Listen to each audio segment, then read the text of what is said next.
What is up, football fans, and welcome back to another edition of the ONETA Football Show. And I'm here to talk football, but unfortunately, the biggest news story in football is about one thing right now. Let me cue up the sound for you just so I have a football great to say something to. That there would be. Third Pro Bowl. We're talking about our idiot kicker who got liquored up and ran his mouth off. So If you didn't hear that one well enough, it's Peyton Manning. Not talking about the same idiot kicker, but I'm using it in the context to talk about another fucking idiot kicker. And yeah, he's not liquored up on alcohol in this case. He's liquored up on God. God, baby. Specifically, the Catholic Church. God. If you haven't known by now, Harrison Butker, three-time Super Bowl champion. Honestly, I still have to be kind in the sense of truth. That Harrison Butker, in my opinion, has been the best kicker in the NFL for the last 4 to 5 years. All due respect to Justin Tucker because he is slightly more consistent. Um, Harrison Butker has come up time and time again to make phenomenal, big time kicks when the Chiefs need it. And long distance field goals that on a consistent basis no one really hits more than Harrison. So, with that being said, out of journalistic integrity and fairness, I will say that he sure as hell can kick a football well. But when it comes to public speaking, yeah, he's getting a little bit better. Better at sounding like a fucking idiot kicker. Now, for those who don't want to have a political show, who don't want to talk about difficult things, this isn't the show for you. So, if you just want to skip ahead in the show to hear stuff that's a little bit more football related, because we are going to tie in a little bit of actual football news, not just idiot kicker news. If you want to skip ahead to find that, or just skip this episode, I completely understand. Because just like everyone else, there are times I don't want to deal with the difficult things in the world, and I do want to, I want to be entertained, and football helps me feel good about the world. So sometimes it sucks when football gets taken for serious things of this nature. However, I think it's important because I think this kind of thinking only holds the game and the world back. And when I say that, it's because of this. People who want to come out and defend a speech that is as utterly tone deaf, rude, and just self satisfying, and completely misunderstanding the point of why I've been asked to do this. Those that want to come out and defend it and say, "Oh, it's his right. It's free speech. It's this, it's that." It is. I defend that right every single day. With the caveat of this: when you make a public statement, regardless of whether you have the right to do so or not, you also have the right to be made accountable. It's no different.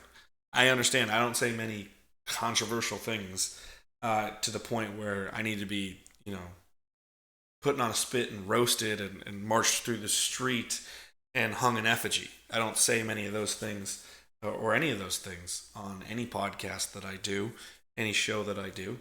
Um, but it's no different than when I tell people almost every time when I close this show, the ONETA show over on Tuesdays, or any other show that I do, that if you don't agree with me, if you think I'm an idiot, if you want to post about it in the comment section, go for it. Because I'm opening up myself to public criticism by doing this. That is part of the gig. When you want to speak publicly and share ideas publicly, that's great. You have every right to do so. I support your right to do so. But I also support the rights of others to believe that you're a fucking idiot for doing so. And if you think I'm a fucking idiot for this show, if you want to put it in the comment section, go ahead. You're right. I can't stop you. Sure, I could block you if I wanted to or delete it, but I'm not going to sit behind a veil of hypocrisy there. If you're being hateful towards somebody else or hateful for no reason, just to be a prick, then I have a right to block you if I wanted to, but I'm not really going to do that. So, again, if you don't want to get into a heavy politics or religion kind of show, skip this one. And I completely understand. I hope I see you back for the next one. Frankly, I'm recording this at 12:15 at night before I go on vacation because I want to make sure you, the listener, have a show while I'm out.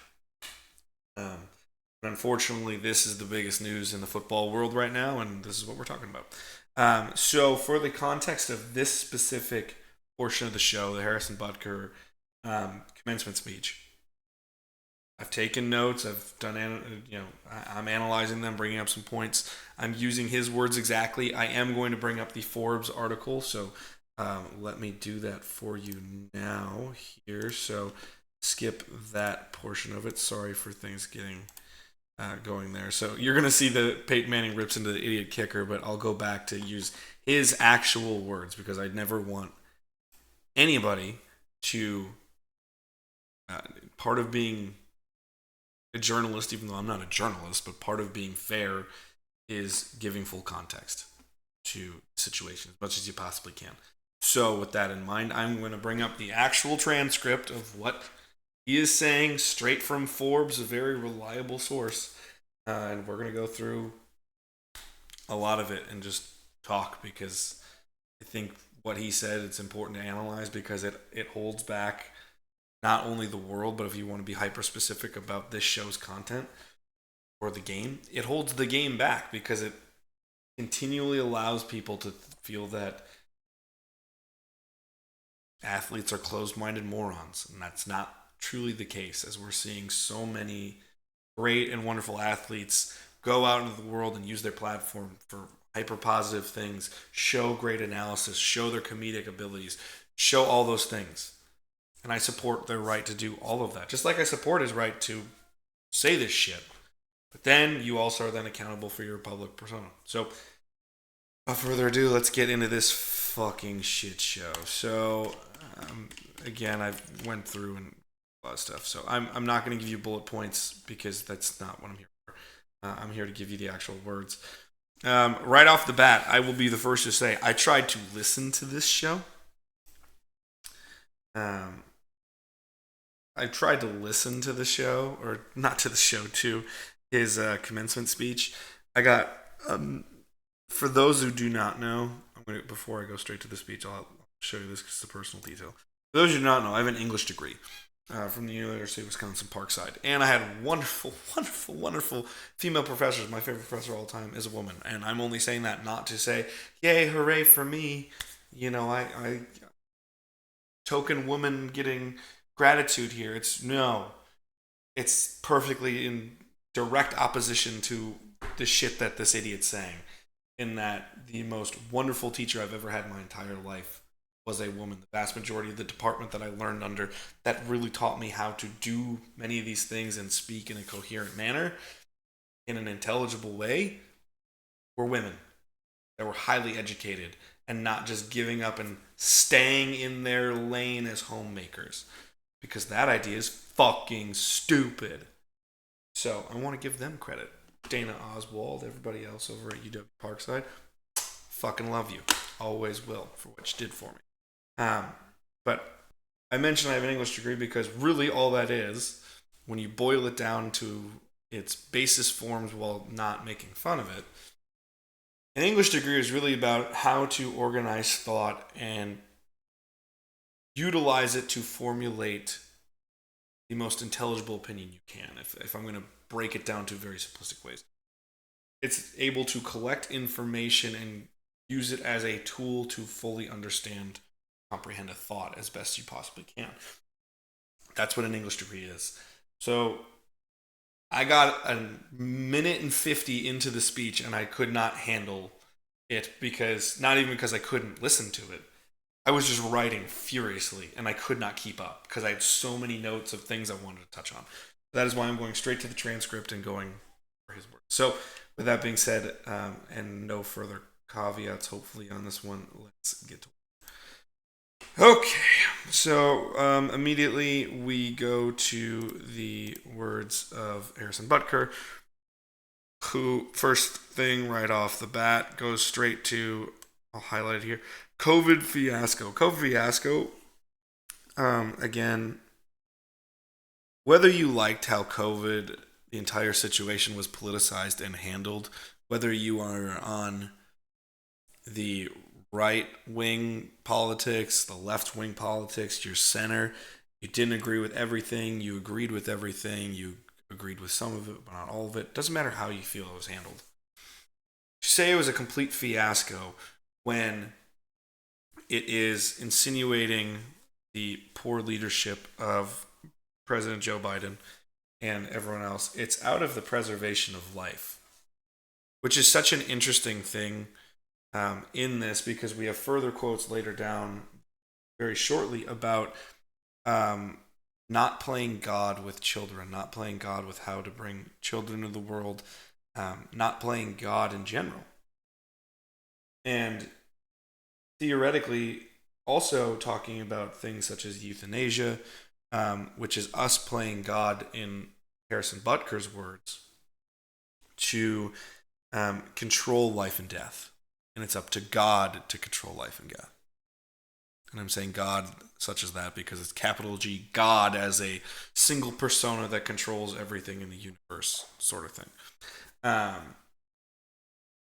So it's incredibly dangerous and small-minded and also hypocritical to say COVID fiasco as if trying to minimize infection rates and death of that nature, to say it was a complete fiasco. Because what if it did to people all within the preservation of life, the entire idea behind it? It's completely hypocritical. So immediately within the first minute of his speech, first 30 minute and 30, he's immediately being hypocritical and not making any sense. Again, whether you like the COVID protocols of the past or not, the idea was the preservation of life. And then to immediately say they were an utterly disastrous failure, a fiasco, if you will, well, the core point of it is you're trying to preserve life, and then you're going to go on to say preservation of life is important. Well, okay. It's somewhat hypocritical in the ways that. So we're going to move on. So we're going to go to things such as the same four things are said in the same sentence: abortion, IVF, which is short for in vitro fertilization, surrogacy, and euthanasia. Shout out to all the lovely providers, before I go further, the providers that provide abortion care, IVF care, surrogacy care through vast different practices in the OB-GYN world. Shout out to you. My wife being one of them. You can say I'm biased for that, but I had these beliefs prior to even knowing my wife. But abortion, IVF, surrogacy, euthanasia, all four are put into the same sentence. All have wildly different meanings. To lump them up and then to follow it with, as well as growing support for degenerate cultural values and media, all stem from the pervasiveness of disorder. Abortion, IVF, surrogacy, and euthanasia are all practices to create order when you really think about the logical practices of them. So think about this. Abortion care, whether you agree with it or not, hot button or not, abortion care, abortion is a woman trying to create the order of her life and what she wishes to do so with it. Whether you believe it to be right or wrong, that is the creation of order. IVF. IVF is used, and in vitro fertilization is used by women, by families, to help them try to have children. Something that they want. So abortion, whether you want to view it as a desecration of life, whether you want to say it's the destruction of life, okay, fine. It's your prerogative to say so. IVF is supposed to be based on the idea of trying to create life. So they're two also diametrically opposed ideas. But IVF is a woman or a family in general trying to create order by allowing their body, which on its own is having huge troubles creating life. It's trying to create life and create the order and structure in which people want. So again, that's not a pervasiveness of disorder. Again, surrogacy. There are many people, millions of women, that cannot have children that would like to have them. And maybe say okay, millions is a little strong, fine, but there are thousands upon thousands of women that wish to have children that cannot have them. Surrogacy is used as an option for them to have a family and create order, structure in which that, and surrogacy is used to create life. Then he ends with euthanasia, which is used to end life. And I'm only going to show this so we get the best definition for it right away. We go over to, we're going to go basic Google definition. The painless killing of a patient suffering from an incurable and painful disease or an irreversible coma. It goes on to say the practice is illegal in most countries. But the painless killing of a patient suffering from an incurable and painful disease or an irreversible coma. Okay. Think about that. Painless killing of a patient from an incurable disease. Patient suffering in pain constantly. Okay? Again, whether you agree with the practice or not, it's about creating order for one's life and respecting one's wishes. Now, I can understand him trying to lump them all in. I can understand Harrison Butker trying to lump them all in as highly dangerous things and that's outside of God's will. But again, you contradict yourself. You're saying it's from a pervasiveness of disorder. All four of those are to create order. And they're all wildly different. Abortion care is designed to get rid of a fetus. Okay? Get rid of a pregnancy. So life isn't created. IVF is used to help a woman create life. Surrogacy is used by women, by families that cannot have their own children biologically, but they have the components within them to do so. They use that with a surrogate, with another human being that is a willing participant and volunteer, sensual relationship here, to create life, create the structure and order they want. And then euthanasia is used to help people from suffering. And it's by choice. Whether it's by that person specifically or by their medical power of attorney. Which, oh, by the way, in most cases, so I'm not going to go into the whole parental rights kind of thing because that's a whole different podcast in and of itself from even this speech. Euthanasia, medical power of attorney, is determined by the person who wishes to have that. They've entrusted that person to make that decision, or they've made the decision themselves. Again, structure, order, creating order there.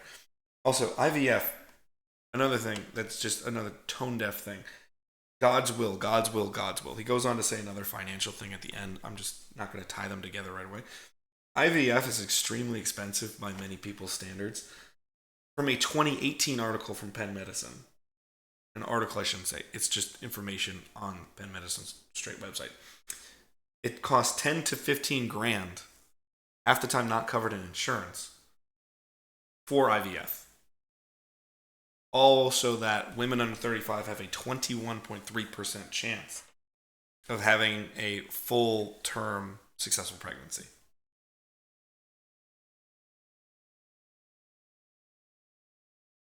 The vast majority of people can't even use IVF even if they want to, because they can't afford to do it. So not only are we saying the practice is wrong, but even by definition, by proxy, by not understanding the issue, you're also belittling people that wish to have it and can't have it. Saying they're also wrong just for wishing to be able to have that child through in vitro fertilization because they can't afford it. You may say that's a leap of logic and judgment. Okay, fine. Believe that if you want to. But to not understand the issue is fucking stupid. But to put it in layman's terms, that's the entire Harrison Butker speech. Alrighty. We then go to, again, whether you like President Biden or not, to say he's delusional because he believes he's both pro-choice and Catholic. I'll go to the most basic ass fucking quote that we all know from the Bible: love thy neighbor. I thought we're supposed to be open to other people's experiences. We're supposed to be open to other people. I thought that was the whole point of being a welcoming religion. Okay? So, whether you like things or not,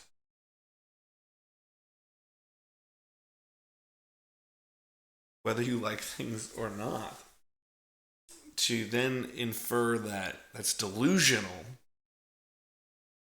to insult the man's mental health, which again I understand is a very popular topic on the internet, and I'm not here to defend or demonize President Biden. I'm condemning the quotes of the man's speech. That inherently, to be so close-minded as to say someone can't be Catholic and pro-choice, you're inherently demonizing half the people that you're speaking to. Maybe not half the people, but a good swath of people in this country, in the world, are starting to become both Catholic and pro-choice. So you're inherently demonizing people if President Biden is delusional for believing that he can be both pro-choice and Catholic. Isn't everyone else who's pro-choice and Catholic? So you're demonizing even your own group of people that you're trying to speak to. So that's just illogical and fucking stupid to do. Now, I will say, he has slight redemptive things by trying to call out the Catholic leadership. That's great. At least it's not completely tone deaf in that issue, but then it gets tone deaf again, so that's the hilarious part of it. Alrighty, now we're going to go to words once again. So I did skip over the direct quotes here, so I'll highlight this one. Delusional enough to make the sign of the cross during a pro-abortion rally. That is more of what he was discussing with the delusional quote there. Then we're going to go over here to another thing that I just thought was hilarious. And hilarious meaning the construction of the wording, the construction of the speech, not hilarious in what he's actually discussing. Alrighty, so here we are. He gets more into COVID, which I don't understand why he needs to continually go on to COVID, as COVID issues are continually fading out in this country and across the world. COVID, not saying COVID isn't still a problem. People are still being diagnosed with, and people are still technically dying. Now, remember that. People are still dying from COVID, whether you want to mean it or not. Which, before I go further, I do need to talk about this as I'm searching for the quote exactly, so I'm giving full context to the man's words. He says a lot about accepting your lane, staying in your lane. If you hate that terminology, get used to this one, because he says it quite a bit. So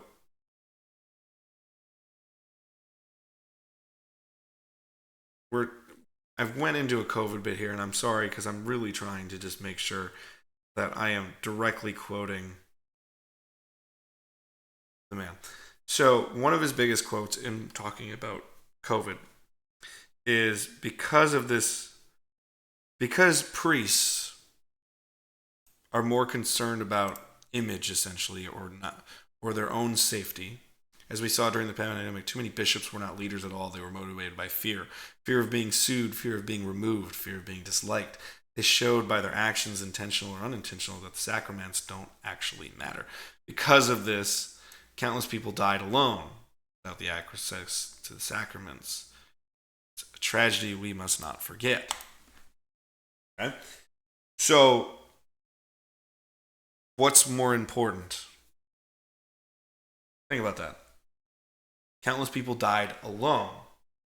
That's unfortunate. That sucks. Everyone knows dying alone's thought of in society, no matter what society is. It's kind of a shitty thing, right?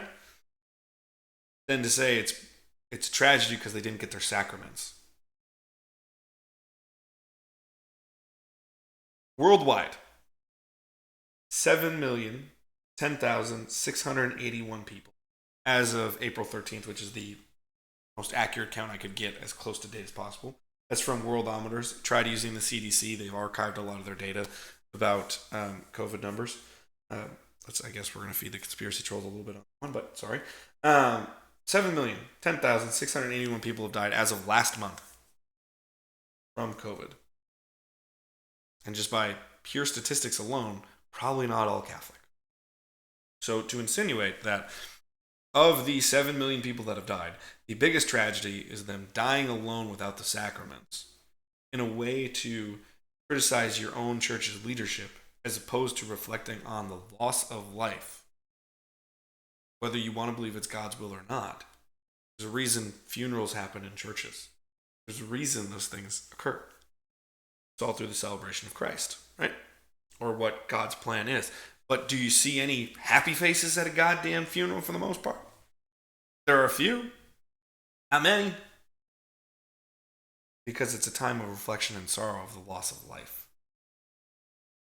The idea that gives people comfort is that they're going on to a new life. Okay, fine. But the fact that you're not reflecting on the sadness of the loss of life and you're reflecting more on, well, those people didn't get their sacraments. It's pretty fucking tone deaf, dude. And it's just an illogical argument about trying to make a point that just doesn't resonate for the vast majority of people that are trying to hear it and trying to listen. It's just completely. Now, another thing on this note where he loses me quite a bit, because even when he's trying to be redemptive and call it Catholic leadership, he can't do it properly. So he has a quote. So find it here. Here we go. Tragically, so many priests revolve much of their happiness from the adulation they receive from their parishioners, and in searching for this, they let their guard down and become overly familiar.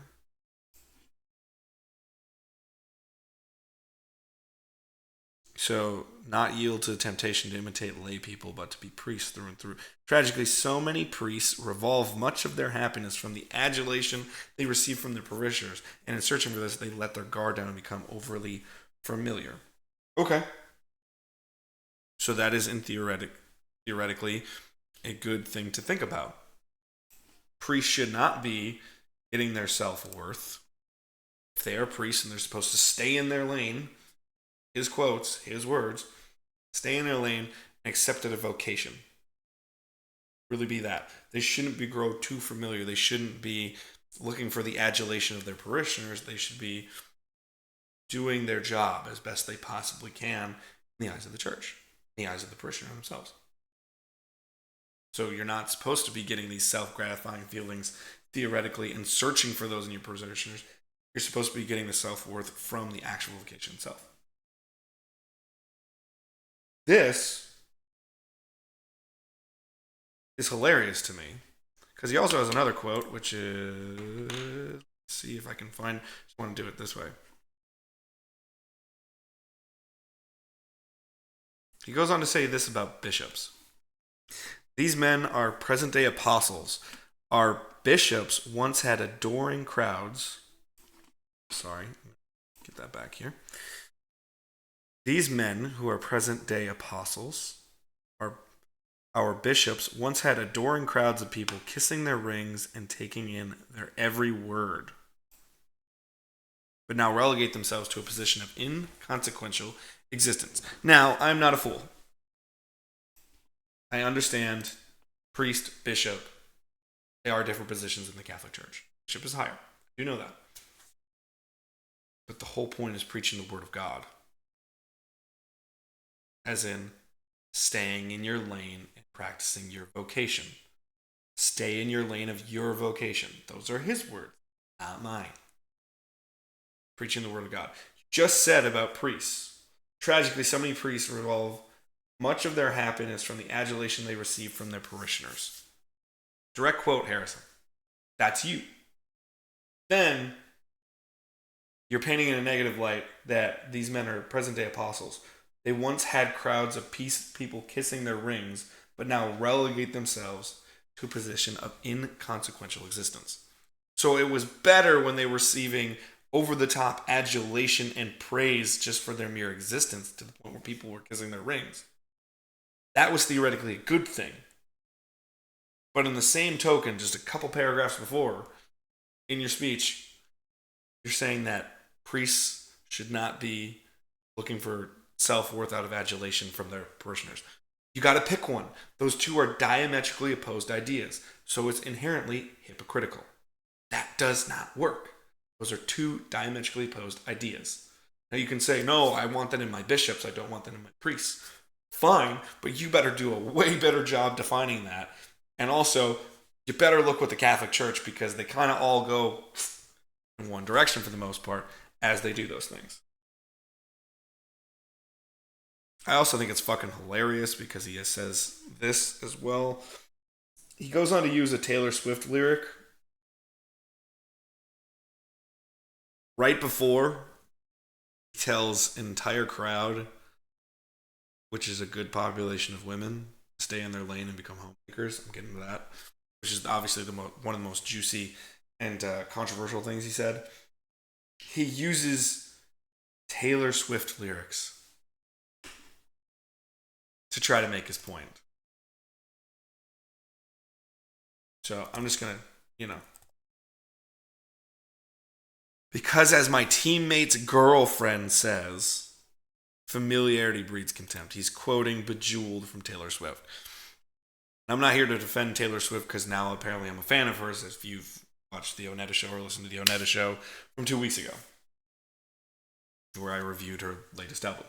But to take a global icon of female empowerment for millions of women across the world, whether you believe in it or not, or the most traditional thing of empowerment, she is one of the most successful artists, musicians, businesswomen. You can say mogul if you want. Public figures. She's one of the most successful of them all, one of the most inspirational of them all, for millions and millions of people the world over. To use that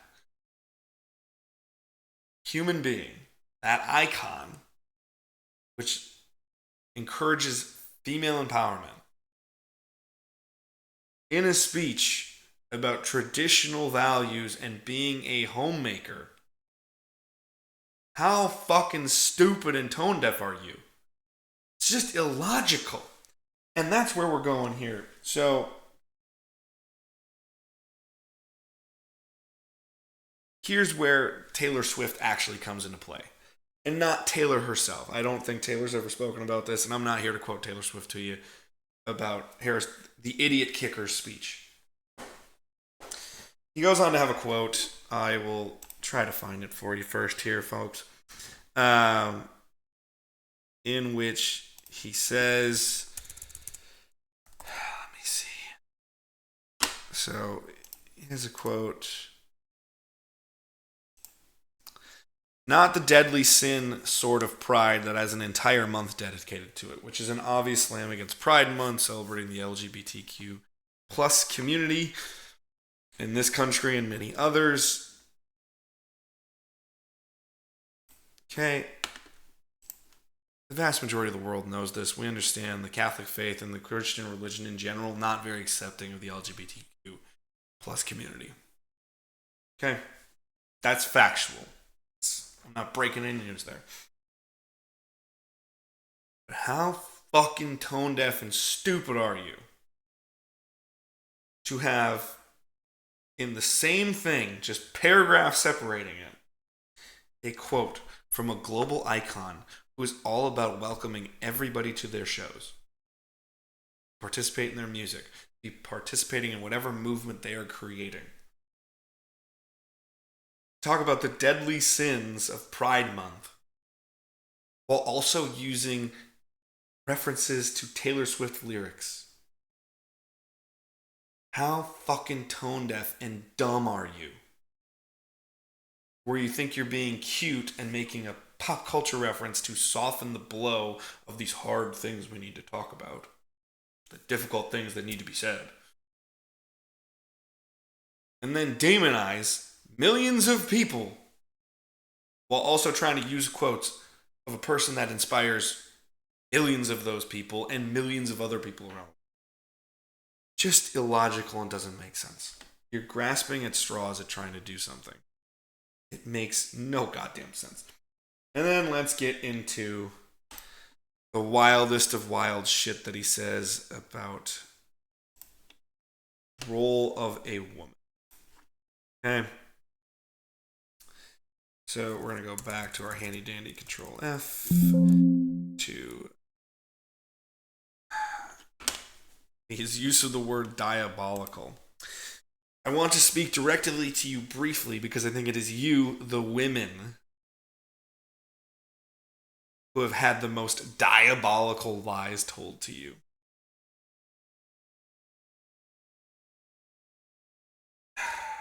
What diabolical lie being told? He's going to go on to say it's you're not embracing your true vocation as a wife and a mother. That's highlighted down here, if you can see my cursor via the video. Vocation as a wife and as a mother. Okay? It's a diabolical lie to not do those things. I think it is you, the women, who have had the most diabolical lies told you. How many of you are sitting here now about to cross the stage? Remember, this is a commencement speech at a graduation. Cross the stage and are thinking about all the promotions and titles you're going to get into your career. Some of you may go on to lead successful careers in the world. These are his words. But I would venture to guess that the majority of you are most excited about your marriage and the children you will bring into this world. What?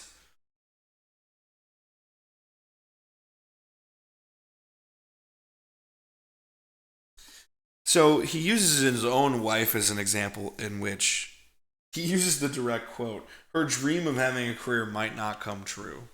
Which Isabel's dream of having a career might not have come true. Because she's taken on her most important title of all, homemaker. So we can go into 1950s commentary on that shit. We can do all kinds of stuff like that.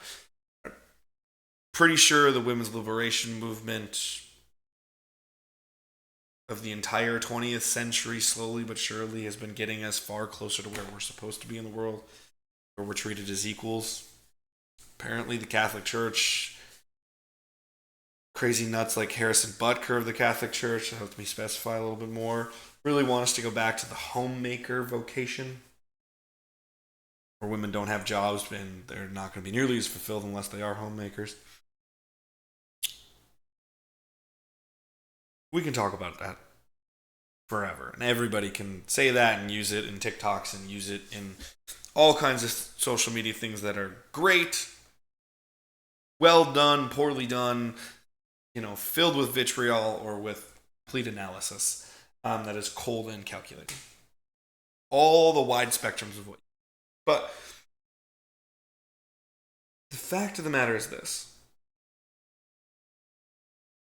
You are using your own wife's, I don't want to use the word failings because that's completely harsh for a woman. I don't know. Perhaps we should take her husband on face value that the most fulfilling thing she's ever done is become a homemaker, be the primary educator to their children, and all these kinds of things. Which is in, again, the article, in the speech that he gives.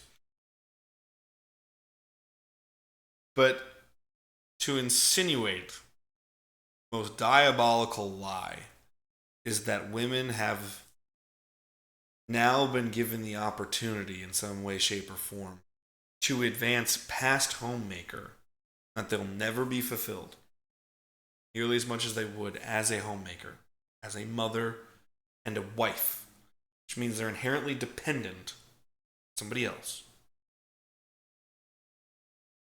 How fucking tone deaf are you?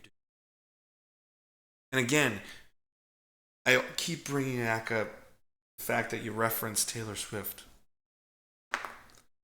The woman doesn't need anybody to be a complete success and be fulfilled. Seemingly. I don't know Taylor specifically, don't know her psychology, not in her brain, in her feelings, but you're talking about using global icons' lyrics to make references to soften the blow of what you're about to say. You're using that in a way to be relevant to pop culture. But you're using an icon that's all about female empowerment and not going the same route, not doing homemaking tasks, being your own person, doing the things you want to do, pursuing the things you want to do. You're doing that in the same speech. It makes no goddamn sense. There's no logic involved in this, whatever, except the word of God, which I understand that's why he's speaking. He believes this is the word of God. He's a true believer. Fine, that's his choice. But you're talking in a public forum, at a commencement speech, to thousands of people, and you're actively belittling their accomplishments and saying, no matter what you do, even though you have a great award, and you should be proud of that. Oh my God, ladies, you should so be proud of yourselves because you're doing this. You're on stage, graduating from college. Isn't that a great accomplishment? But remember, it won't ever be fulfilling, won't ever be as important as when you're dependent on a man and have children of your own. That's when you're actually going to be most fulfilled in life. So you're actively belittling one's accomplishment as they're supposed to be having some of the most proud moments of their life by most people's accounts. How fucking rude are you, dude? It's incredibly condescending and rude and belittling of so many people. It's ridiculous. He goes into further quotes. There's nothing good about playing God with having children, so he goes back to that. He's trying to connect far too many things about the Catholic faith together. They just don't make sense. He does bring up the role of men.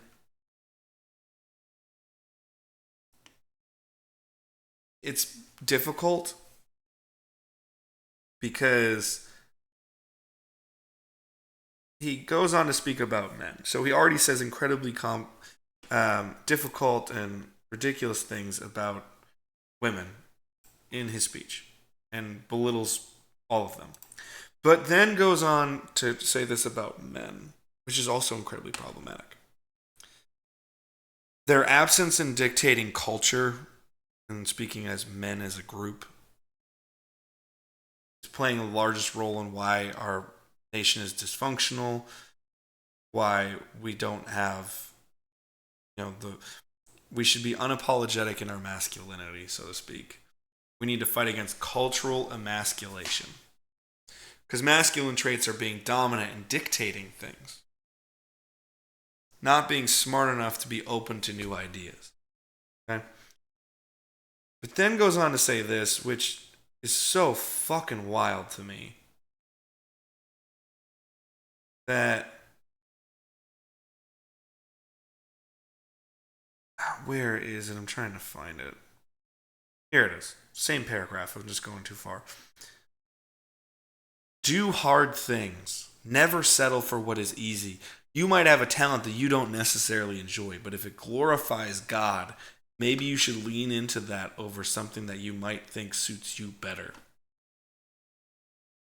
He then goes on to say that he is an introvert, but now he's being an amateur public speaker, an entrepreneur, which is something he never thought he was going to do. Okay, great for you, Harrison.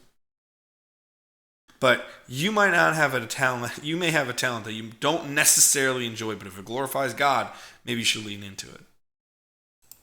So essentially telling people, and not by essentially, he's straight up saying, even if it doesn't make you happy, use that talent. Because God gave it to you, and it glorifies Him, so you should do it. So you should be unhappy in your own vocation, as in the traditional word use of vocation, as in a passion, work, or vocation as in the work you do, not even including the passion. I'm just including the passion word, and that was a misquote on my part. Apologies. But using passion in the sense that you have a talent that you have no passion for, but you should use it as part of your vocation because it glorifies God, because God gave it to you. So you're preaching people's unhappiness as a good thing because they have a talent. They should use it. What? Makes no goddamn sense whatsoever. Yeah, you should be unhappy because it glorifies God. What? It makes no goddamn sense. And the last thing that's just incredibly condescending and rude is how he tries to govern how people have relationships with people and their financial means, actually. So we go on here, and I'm not trying to speed this up unfairly. I'm trying to give as much time, but I've been almost an hour on this fucking dope. So goes on to say this.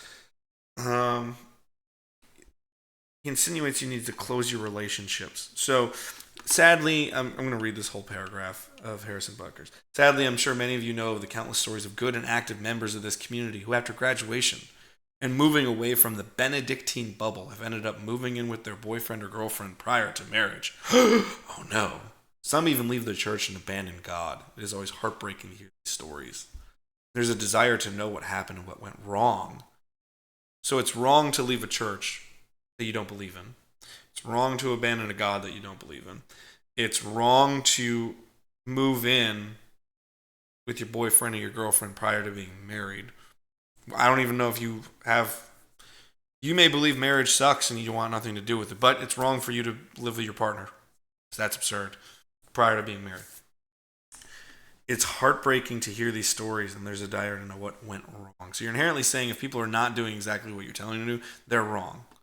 You close-minded fuck.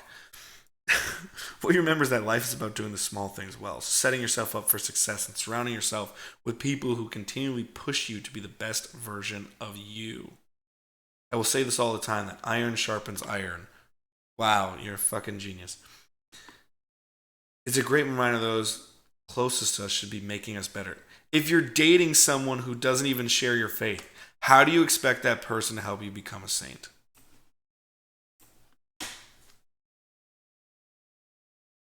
So in this speech, he also refers to Catholics as though they're a minority almost, because they don't speak up enough and their views are being belittled and silenced. He references the movie Silence and how major culture believes that Catholics should be silenced. Plight of the minority. But in the same thing, in this quote that we just read together, if you're dating someone who doesn't even share your faith, how do you expect that person to help you become a saint? Insinuating that you shouldn't be around that person, you shouldn't be with that person. So if you're already a minority group that's already being shrunk down and being marginalized, you know what you should do? Unless anyone is exactly from that group, you shouldn't be around them. You shouldn't do that. You shouldn't be with that person that you love because they're not a Catholic. Which inherently means you're taking the mathematical odds of the Catholic group growing and decreasing them. And you're cutting them. So it's just an illogical fucking dumbass statement, even from a math sense. But here we go. We continue. If your friend group is filled with people who only think about what you're doing next weekend and not willing to have those difficult conversations, how can they help sharpen you?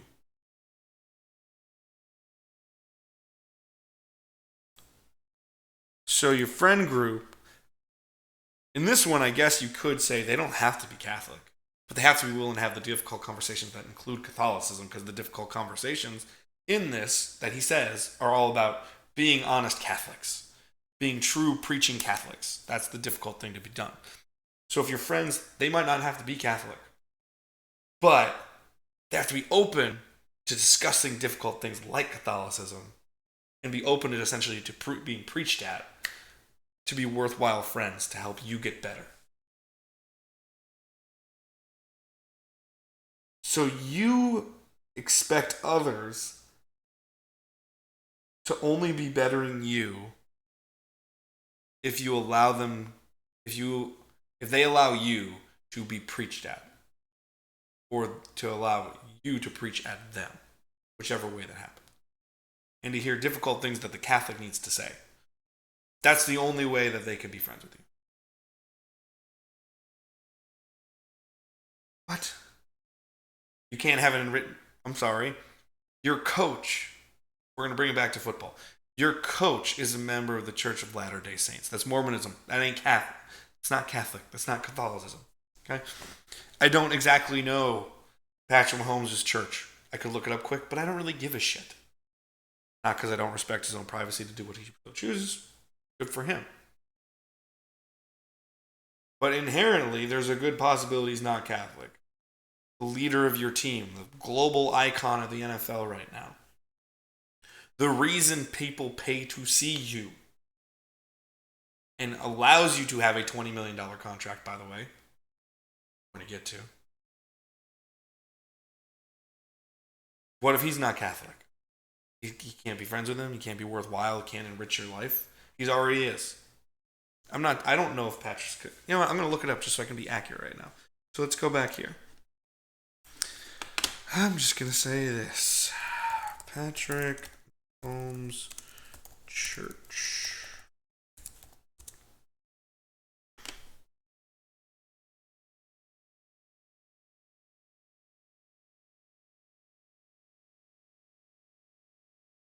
So apparently,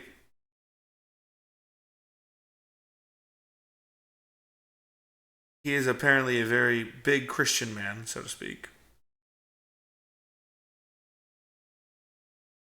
I know he does have religious tattoos as well. But it's apparently being referred to as a cult and a lot of other things, which is unrecognizable, unfortunate. But regardless, it's not Catholic. So even the people in your world that enrich your life and enable you to succeed, not worthwhile people.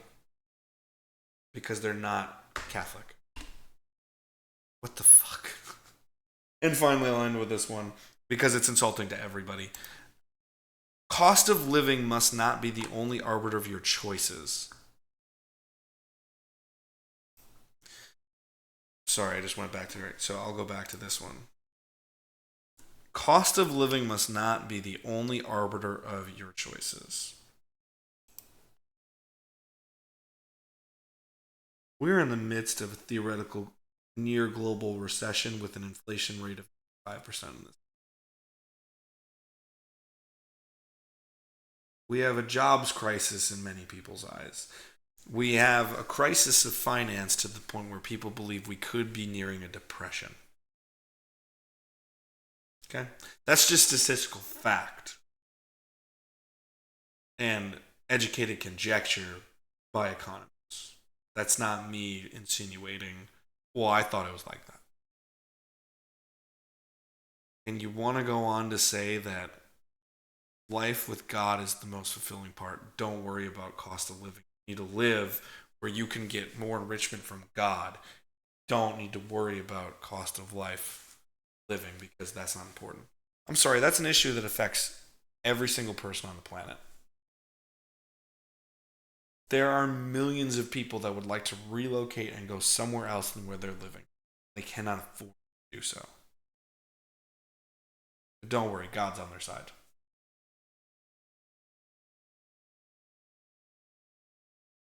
What the fuck? To be belittling essentially the entire human race in some ways, but just a vast majority of people across this country that have to deal with issues of cost of living. And to say your plight should not, your financial plight, which dictates pretty much everything you do in your life in some way, shape, or form, is that it affects your accessibility to so many different things. Your plight of cost of living is not the only choice that you're supposed to be. You're supposed to be taking more into effect your willingness to accept Jesus Christ from the Catholic sense. My apologies for fumbling that. It's more important to accept Jesus Christ from a Catholic sense and put your life in that hands than worry about your own cost of living. How fucking tone deaf are you, dude? Just incredibly tone deaf, incredibly rude, incredibly condescending. Has no idea what the fuck he is talking about. And completely illogical. That's the biggest thing. That's why I did so much analysis of this. I feel like I'm writing another English paper to, get my degree in doing this. It's completely illogical. There's no fluid thought except I love God, I love God, I love God from the Catholic sense. Which if you want to do that, great. But your mission is to make a commencement speech, which biggest part about that is celebrating the people that are achieving something. That speech does not happen without their achievements. So what you should do is belittle them and teach them incredibly close-minded things as they're about to do that. And belittle the achievement that is allowing you to speak to them. Whether you believe it's the best public forum or not for that, you are belittling people by doing that. It's completely illogical. It's no different when you go to a movie. Should you be shitting on the audience going to the movie? No. I've heard this before. Ironically, from someone I don't really like or respect much, but there's wisdom in this. Chris Jericho, he has a band named Fozzy. They go to a show one time, they just had a crappy attendance. There was only 50 people there. And he just says, a lot of people say, oh, that's a night off. You don't try that hard. He's like, absolutely not. I put on an even better show for them because those 50 people came and they deserve it. You don't punish your audience. It's not what you do. You don't punish an audience and belittle them. Congratulate them. Accept them. You encourage them. But you want to belittle their achievements and say it's nowhere near as worth as this, as it is this that is in direct opposition to the achievement they just had. There's no logic to that. Also, no logic to this. Whether you want to say he has the right to do these things or not, which he does, and I support his right to say that. I also support my right to believe he's a fucking idiot for saying them, is this. Business. Straight up business. Harrison Butker is in the last year of his $20 million contract. He signed an extension for 2019. 2024 is the last year of his deal. Now, you can also find articles in which the highest selling Kansas City Chiefs jersey right now is Harrison Butker, which is logical because we live in a world and we see this in patterns. Doesn't matter if it's a professional athlete, an entertainer of any kind, a politician who wants to use these things to their advantage. And I'm not saying that's why Harrison's doing that. But we always see temporary bumps in their popularity from the specific set of people that agree with them. So he's getting a small wave of popularity among the conservative, religious, Fox News-esque people. I also say Fox News, not to belittle people that listen to Fox News, even though that's your own choice, and I think it's ridiculous, but that's your own choice. Again, I say Fox News in the sense of the logical sense. If you look at all the major news headlines, major articles covering this story, only major news outlet that is covering it as in a positive in that he has every right to do this and we should support him no matter what, and it doesn't matter the content of what he said, we should just be worried about his right to do so. It's Fox News. So the Fox News crazy conservative right crowd, or you just let's take away crazy because we may find that that's condescending too much. Too condescending, I should say. Right wing, conservative, religious, people. It's temporary bumps going to happen. The vast majority of society sees it's just foolish and reckless and stupid. And I think it's the most stupid, foolish, and reckless beyond the fact that you're belittling people, demonizing whole groups of people. Beyond all of that, beyond all the basic moral quandaries that I have with it, there's no fucking logic. It's stupid from a financial sense. You're in the last year of your deal. Your guaranteed money's pretty much paid up. So you think it's the best idea to belittle your own financial gain. You thought that was the best idea. Oh, by the way, you're playing for the team that has won 3 championships in 6 years. Think about that. Or is it 3 and 5? It's 2019, 23 and 24, I guess, but 5 years essentially. 3 and 5. Yeah, 54.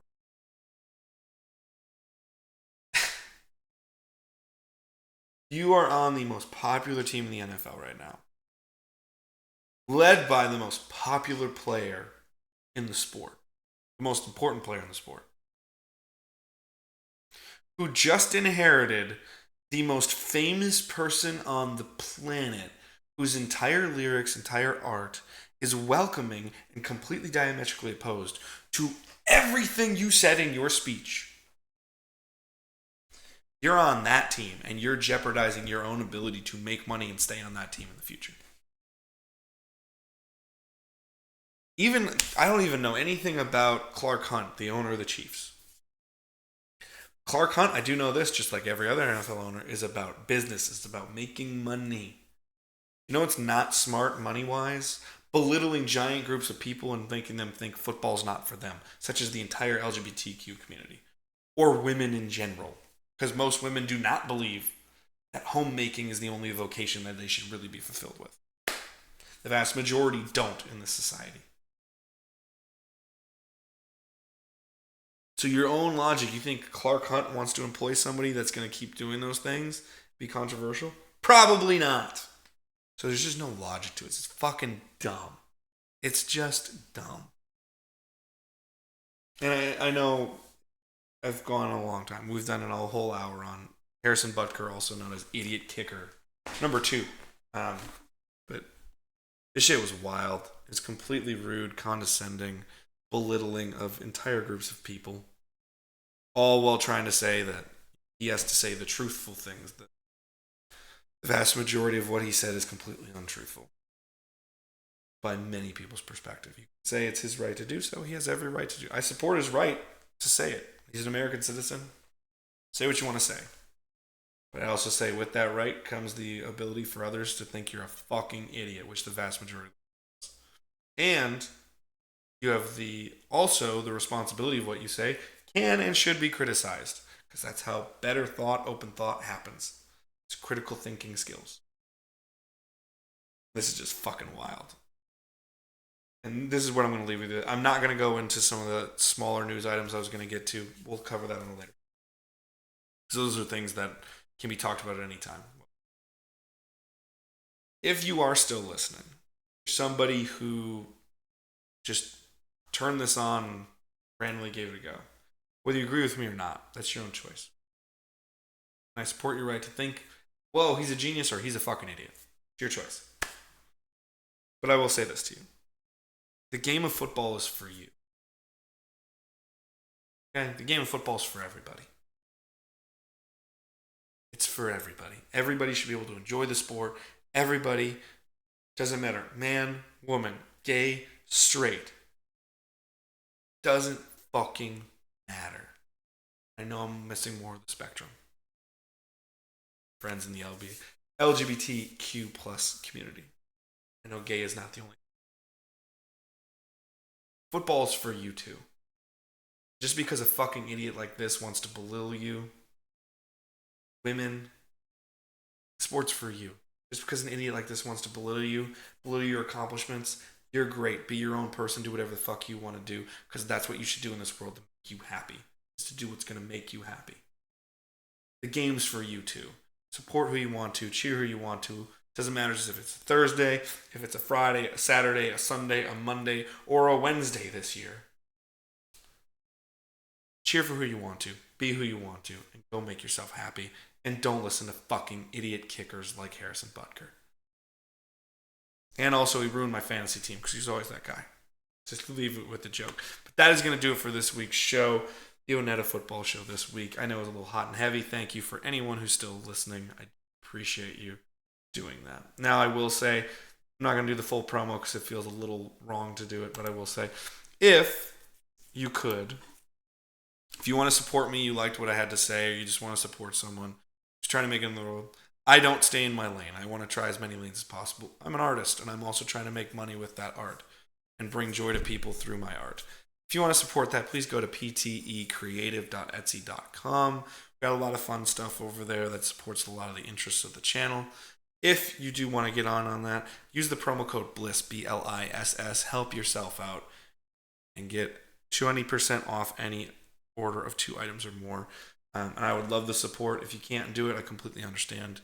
Thanks for watching. Thanks for listening. If you can do it, great, and I'd greatly appreciate you, and I forever appreciate you for helping me out with that. But with that being said, that is the end of this week's show. We'll be back on Thursday. What is that? The May 30th as well. We'll be back with another show. Hopefully, I'll be recording some dope shows while I'm on vacation with my boy Brandon, some other stuff. If not, I'll have another great solo show for you as well. If you did it, like, comment, subscribe, hit the notification bell, share this with as many people as you want to. Whether you want to say, whoa, really agree with this guy, or wow, I think he's a fucking idiot. Share it, comment, do what you so wish with this. Your choice. If you're hearing this on Spotify, leave us a review, even if you want to say it's a 1 star because I hate your views. Okay, that's your choice, and I appreciate the participation. Check out the rest of the channel for more stuff. Check out our socials, and I'll catch you next time, everybody. See you later, football fans. Thanks for listening. Thanks for watching. Peace.